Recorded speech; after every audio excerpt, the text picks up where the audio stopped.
up, everybody? KD, Mob Culture once again. Welcome to yet another video. Welcome to a new segment we call Ride with the Mob, where you get to know the drivers a little bit more. We have a podcast taking a 5-minute drive. Maybe we'll get some to drink. We'll see. But on our first episode, we got the man, Mr. Demonic, Irfaan, with me driving. He just did something really, really cool with his car, which I'll show you guys.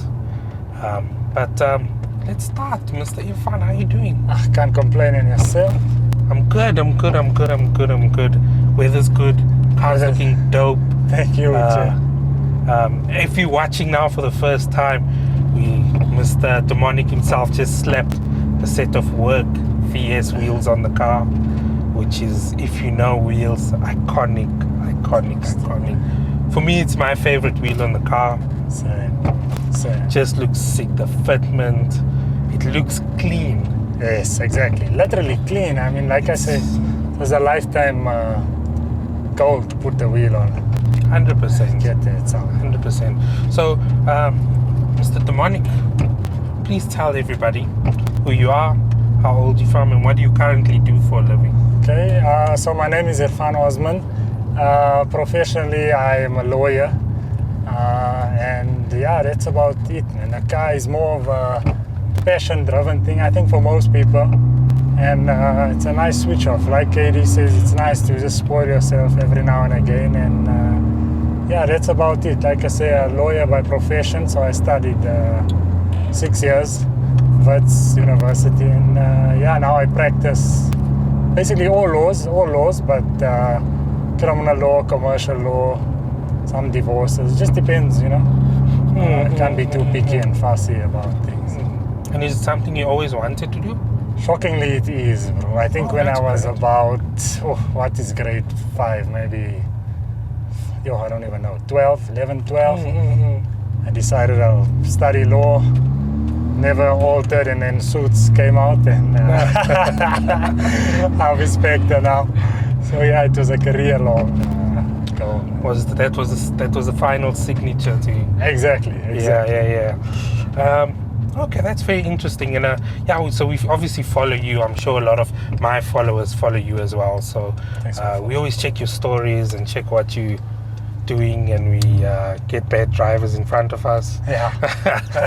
So tell us. We're currently in the Golf 6. Yes.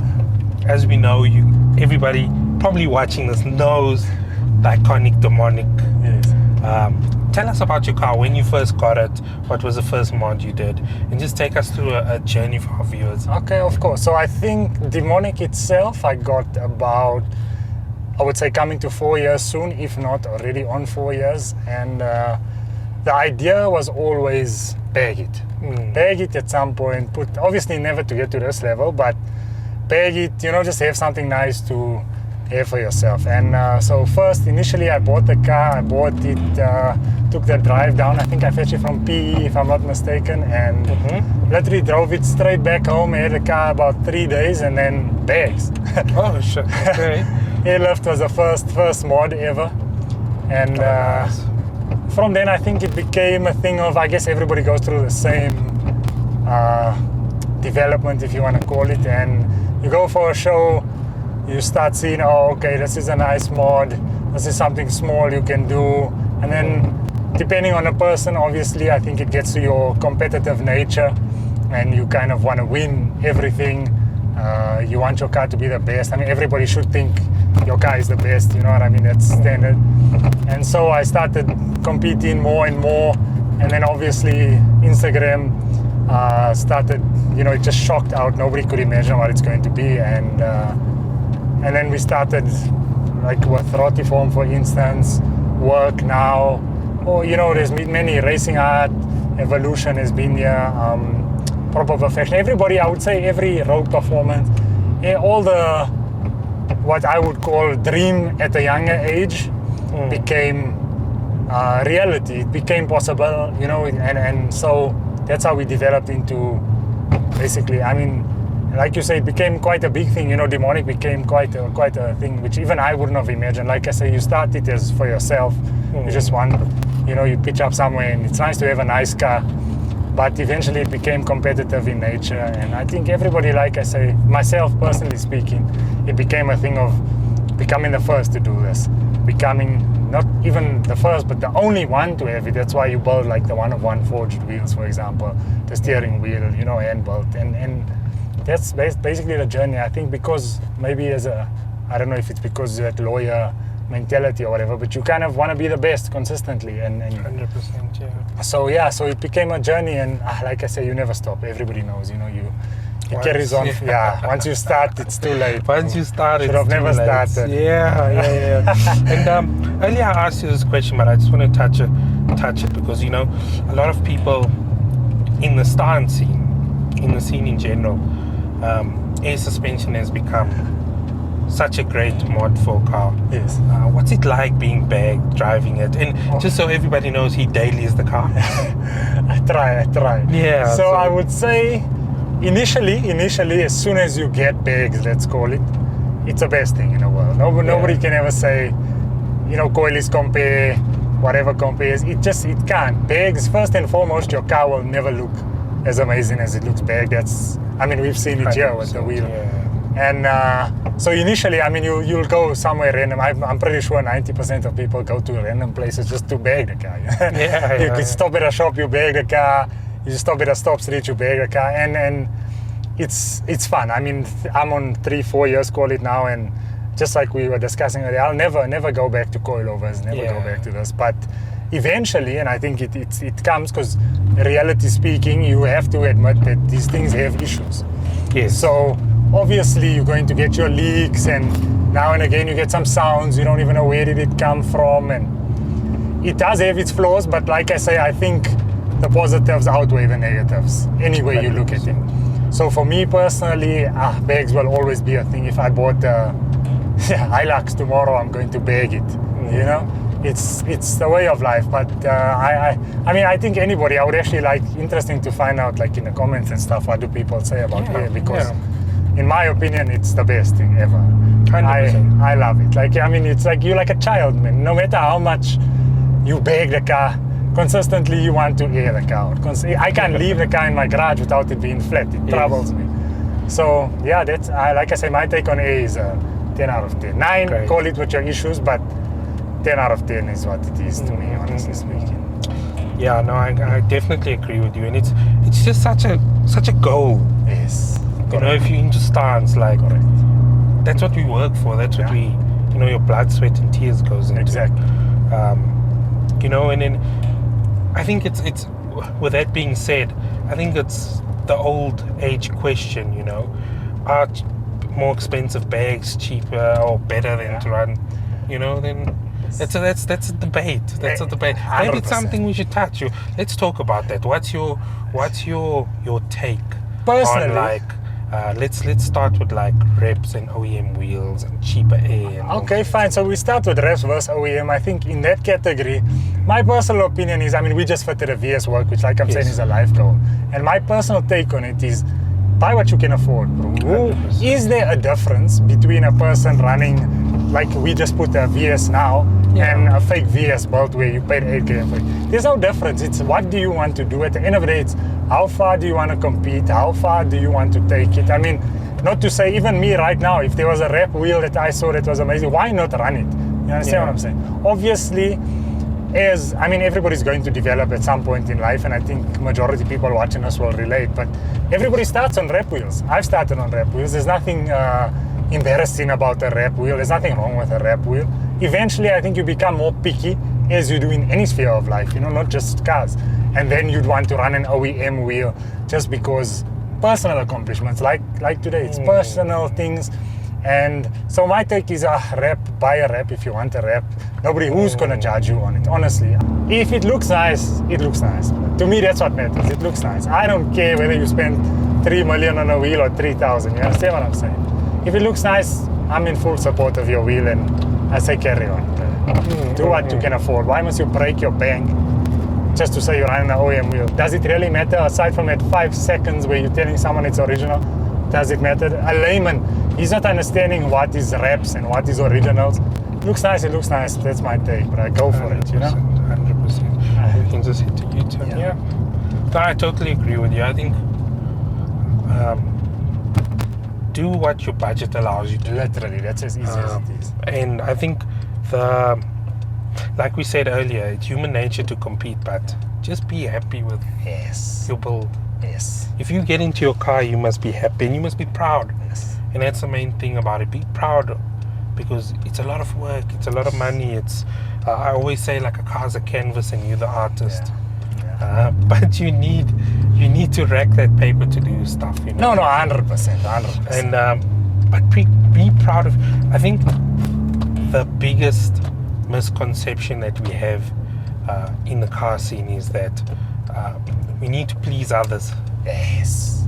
It's. I don't even think, you know what, as I say, me currently, I'm retired, bro. I don't see myself going to another show ever in life. But it's for a similar concept to exactly what you say now. For me, it's not about pleasing other people, because at the end of the day, and like I said, maybe your competitive nature, maybe whatever it is, but for me personally, it's knowing that you have the best of the best. You not because it's your own, but comparing it on a fair scale to somebody else's. And eventually you get to a stage where everybody gets to that stage, and you get to a stage where it's like you have the best of the best, but it's not good enough. Is it because of your person? I guess this is maybe a South African stance culture, who knows, but it's no more becomes a thing of it's because it's the best. It becomes a thing of, oh, this is Irfaan's car, so you look at it a specific way. Oh, this is etc's car, so you give it this. You understand what I'm saying? It's so the culture, which some people may like, for me, I don't like it. That's why I think maybe the profession for me works, because it comes down to facts, and it comes down to what's in front of you, not opinion based. So a person may look, right now, let's use a work wheel for example. A person may come and look at the work wheel and his heart is made in love because it's a work wheel. Somebody else may have whatever, they may have an original Vossen, let's call it, he paid 300 grand for it. And now you're talking, the judge likes work over Vossen, so you don't give him, like, for me that's too, not pettiness, but it's not my flavor, you understand what I'm saying? So I'm more of a person where I am, I mean, it took 4 years, but regardless, you enjoy it for yourself, literally. I think anybody, and this is a smart thing, which I think that's when you know you're getting mature, is when I started in this game, I remember all the old, the OGs. I used to say, do it for yourself, go there, park dom, live long, you know the story. And that's where you are now. But I think everybody, which is why I say it's a touchy subject, but someone has to address it at some point, is it becomes a thing of, does everybody say that exactly like me? Because the scene is shit, or because the cars are shit? The cars are not shit, because we have the best cars in the world, but the scene is shit. So we have the wrong people, I wouldn't say judging, but yes, the wrong people are, exactly, like they're killing the passion of the people who get to the top. Anybody at the top of the game, you see them, why are you not competing? I just came to park here. Why? He's not going to tell you. He's going to say, whatever. But in the back of his head, he knows it's because me here at the show. Oh, sorry. No, it's fine. They did this to me here, or I'm the best at something, but I'm not getting recognized for it. So I think in South Africa, which is, like I say, it's culture-based, I believe, because I've been to overseas shows and it's not like how we do it. I think here, when you make it, you shouldn't make it. Because when you make it, you become the victim, not the hero. You understand? That's yeah. That's what it is for me, bro. We got so big when we were petty on Instagram. I'm talking of 100 followers, and that time when me and Fadil Phantom started it, there was no Instagram accounts. Nobody was running. Every person that puts in a car got an Instagram account. It was bullshit. We were the first, if not one of maybe 3 people. I don't know who's the third one, but let's call it. There must have been another one. So you running. We started this thing of Instagram. People used to be like, oh yeah, I'll follow you, there's that, but it wasn't really a big thing. Now when you're massive and people start seeing, oh shit, this was closing this deal, doing A, B, C, D, E, F, G, jealousy kicks in. So, like I say, that's the unfortunate nature. You know, it's like when let's call it when you're a baby. You're trying to walk, everybody claps for you, goes, oh no, try again, you understand? When you start walking, which is now getting to the big stages of the stance league, nobody's cheering anymore, you understand? Everybody's, not to say you root for the underdog, because in my opinion, everybody starts somewhere. We started at a point where you couldn't even dream of competing with some of the people that you are. And now you get to a point where you can, but you don't want to. So is that not the issue on its own? You understand what I'm saying? It's big, but like I say, for me, it's personal. and I just won't do it myself. Other people may do shows until they're 50, you know what I mean? But for me, it's something I won't do. I'd rather do like how we done today. Fit the new wheel, take a video, chill, enjoy the conversation. Nobody's heart is burning, you know? That for me is literally, that's what life is about for me. It's about that easiness. Like, you want the car to be something where a random person, like, imagine the stance culture share the same culture as a layman walking past. Walking past, they see your car and they shooketh, bro. Yeah. You stop, you need to take a picture, you need to ask 100 questions. In a South African stance scene, it's the opposite. A person will see your car, first time it's ever done, see your car, not ask any questions, not say anything, but stalk the shit out of you on Instagram, waiting for that picture. You understand what I'm saying? Yeah. I think the culture needs attendance, not what we have, because we have the best shows, we have the best, the best everything. Yeah, so passion is big. Aside from the people, that's where the slack comes in. But like I say, it may be different. You know, maybe it's personality based, and maybe someone doesn't like the competitive nature of people. But that's me. Recently I've been to a show where it was a thing of after the show people go, you should, you mustn't come with the expectation to win. You mustn't do this. If I'm the best, I want to win.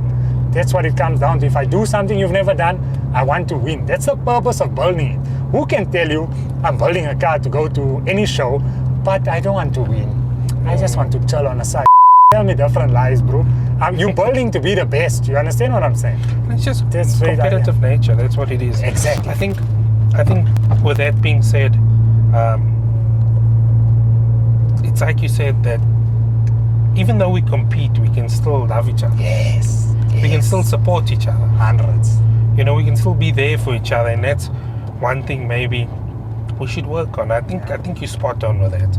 I think our cars and car shows and the culture that we have is so deep and so rich. Yeah.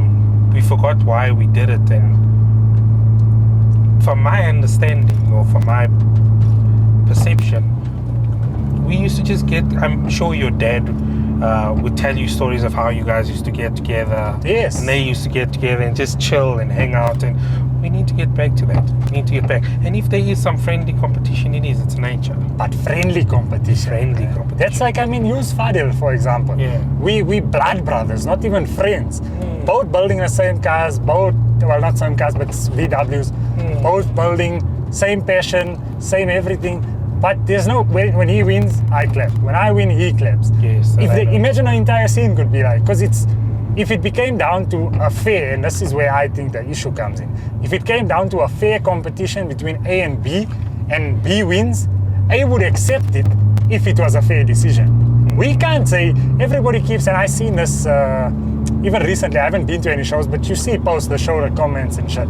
Everybody complains and everybody's like, it shouldn't have been this decision. How do you make this decision? If it was one show, fine.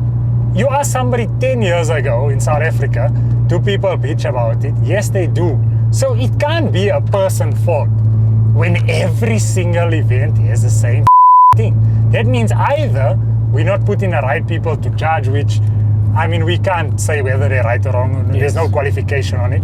But either that, or it's simply the fact that we don't have the right, should we call it competitive culture? We don't. Because here it becomes a thing of, and everybody can attest to this, it literally becomes a thing of, this is my bra, that's why he got this. You understand what I'm saying? That is a bullshit. If I had a choice, the one thing I would do, I'll retire. Well, I am retired. But I'll retire tomorrow if it meant changing the stunt scene culture. So you become the host of a show and you change that perception. So I bring somebody that doesn't know Demonic, somebody that doesn't know Dale, somebody that doesn't know fucking Dylan Shaw, somebody that knows nobody in the car scene, bring him and let him judge. What's the decision? Guarantee it's different from the one would be made in a normal. Guaranteed it will be different. I like that input. It's very different. Exactly. That's why it's so important to have these car podcasts that I like to go ride with the mob. But I just want to move on quickly because we are running out of time. Yeah. I wanted to keep the segment short, but it's all good. I like your perception and your thought process amongst the scene, which is great. It's great to see because that's what I want to. I want to unfold these. Yeah. I want people to understand. But I want to turn the segment or this part of the podcast into something fun. Okay. And I want to ask you questions that people don't normally ask you. Okay. Okay. So the first question is, what's currently in your playlist? Playlist. Yeah. Hey, bro. I'm not. So, you know what? The funniest, I don't have a playlist per se.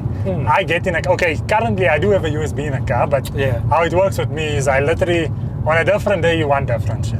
Some day I get in a car, let's call it a Sunday, tomorrow you get in a car, old school jams playlist, go for it, and you just enjoy it. Sometimes you get in a car, it's middle of the week, stress is eating you full, Tupac Shakur, Biggie Smalls, you know, it depends, bro, I can't. So is that your flavor, more hip-hop? If I could only choose one, it would probably be like a soulful house, you know, like a chill, let me be easy with life, you know. That's my. I think right now, if I went to my phone and first 3 songs, all would be. It's about chilling, easy. I like lyrics. Lyrics is for me what matters. Not even lyrics so much, but it's vocals. That for me is what matters, which is why house appeals to you, because you gotta. But yeah, that's for me. I would go soulful house every day. Nah, that's cool. In your top 3 movies?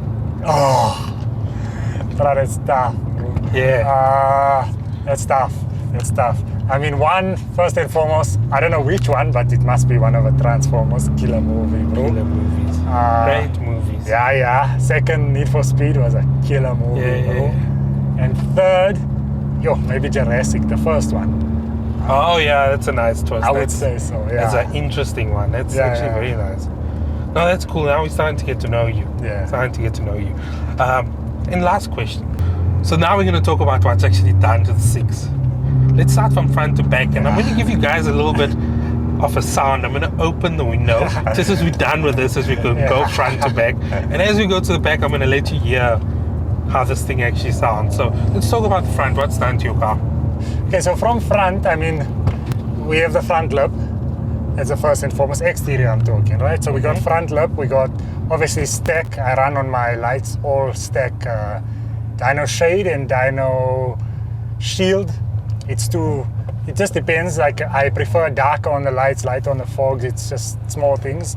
And so what is the important thing just to note is I don't like touching the exterior of the car in terms of, I mean, not to say I don't like it, I like to see it on somebody else's car, side skirts, front lips, etc., etc. For me, I like less is more, so that's why I have the front lip only. And then obviously we come into the engine, so I have a Leo Performance intake. Obviously everything is custom carbon fiber, gloss black, it's a whole bunch of custom things. Then I did a hybrid turbo recently. Nice. Yeah, it's a blessing. And the tune obviously to match the hybrid turbo. I got a front mount intercooler, the smaller nitty-gritty things, supporting mods. I'm not too much of a speed freak, so I'll be lying if I tell you every single engine mod, but there's quite a bit in it. And we get to the interior. So interior, obviously the one-of-one steering wheel, probably my favorite mod in my own car, I guess, because you're always touching it really. Custom radio, every single vent has been removed and resprayed, carbon, wherever it may be. Black Forest gear knob, standard. That's the airlift. My remote sits in a custom built thing. It comes from a company called Black overseas. Obviously Recaros, you gotta have Recaros. And then Alcantara bits and pieces everywhere as it goes. Then you got your full backseat delete, full Audison sound setup from front to rear, literally everything, doors, whatever you may think, it's, you know, everything is in it.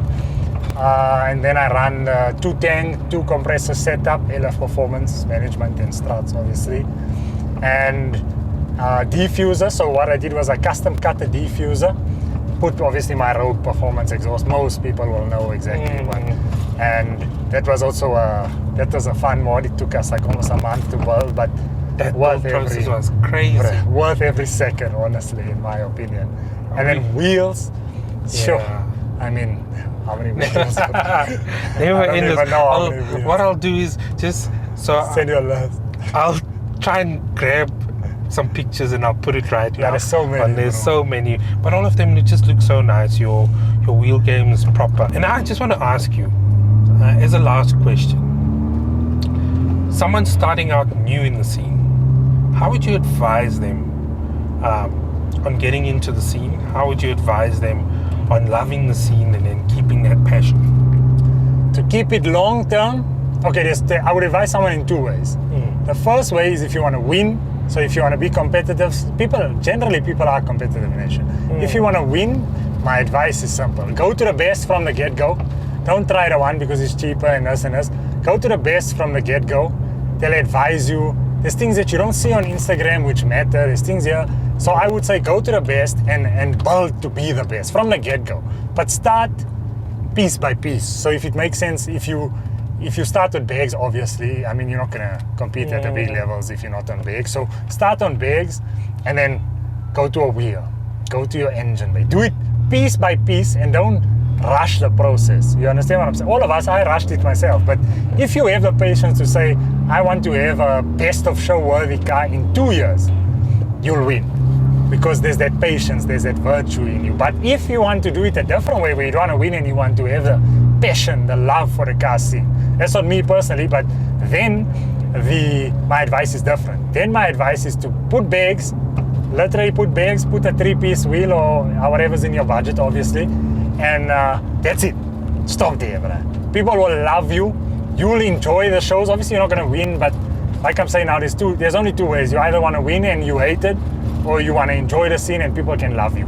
Do it basic, bro. My advice to everybody is fucking balls to the wallet, bro. Give yourself 3 years and fucking make a name for yourself, bro. Let people hate you. It's fine. If no one hates you and you're not doing something right, bro. So, genuine, you understand what I'm saying? My thing is, and I'm a competitive person, so my thing is, hit it balls to the wall, show people you're the best, whatever sphere it may be. Not saying everybody's gonna like your style, but at the end of the day, you need to like your style. You need to look in the mirror at the end of the day and say, I'm happy with myself. Which is why I say, go balls to the wall, fuck people's feelings, bro. And be the best, bro. I don't like second place, it doesn't settle for me. So my advice is those two. Either become the best and be, as I am, competitive in nature, or alternatively, just put air suspension and a wheel and enjoy your life, bruh. Nobody's gonna hate on you because you're gonna have a nice car that doesn't threaten anybody, and you know he hurts his feelings because his girlfriend from 3 years ago sent him a screenshot. Genuine, like, you know, those are small issues that arise. Like, you may have nothing to do with it, but because you have a nice car, you're the target. So that's why my thing is, as I say, choose one of the two ways, but nobody's spending 100,000, 200, a million, whatever it may be, and in the back of their mind going, if I win, I win. No, bro. If you can tell me you have that mentality, I call bullshit yesterday. Yeah. You understand what I'm saying? I hear you. That's some good advice. Guys, that's some great advice. I love your perspective on things. It's actually very nice. I love the competitive nature in you. I think it's great. It's great to see. It's also, with that being said, there's like a scale between enjoying stuff and being competitive. And by all means, you're allowed to be competitive, but your perspective on the scene's great, and you've done wonderful things for the scene. Right. And from my side, thank you so much. Thank you so much for always allowing me to shoot your car. Thank you for giving the content. But you've been stellar. You've been a gentleman in the scene. It's been great to have you on my first episode. So thank you so much for this. It's a pleasure. Guys, please like, subscribe. Please follow Demonic R on Instagram. Once again, I thank you so much, guys. We out. Put a red Boston.